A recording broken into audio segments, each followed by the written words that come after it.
you are your own universe. So you have to keep learning or you start dying. I really believe it's that important.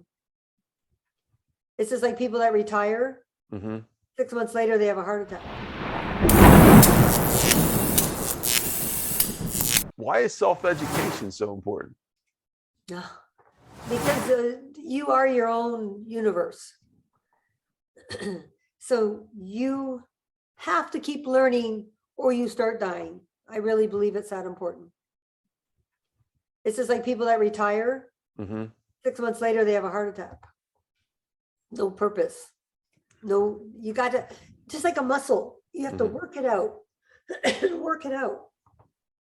And Cherie, you mentioned 6 months. That's very, very funny. I actually, so I was a retirement specialist for Vanguard. You also talked about Blackstone.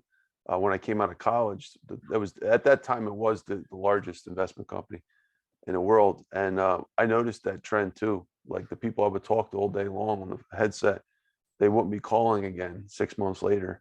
When as soon as they retired, a lot of them, and even as a financial planner afterwards, I noticed that thing. Same process. I don't know what it is. They just cut their spirit out, and they had nothing to live for. Yeah, I think you have to.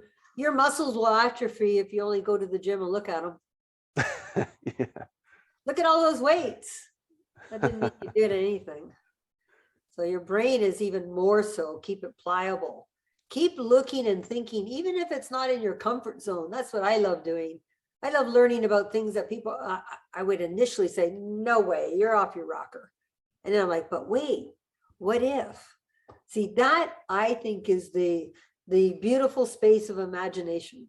So like what you spoke about to me about survival of the fittest, I've never even thought of that before. So now I'm intrigued. Now I'm going to buy your book because that is fascinating for my brain to be in another space. Self-education is everything.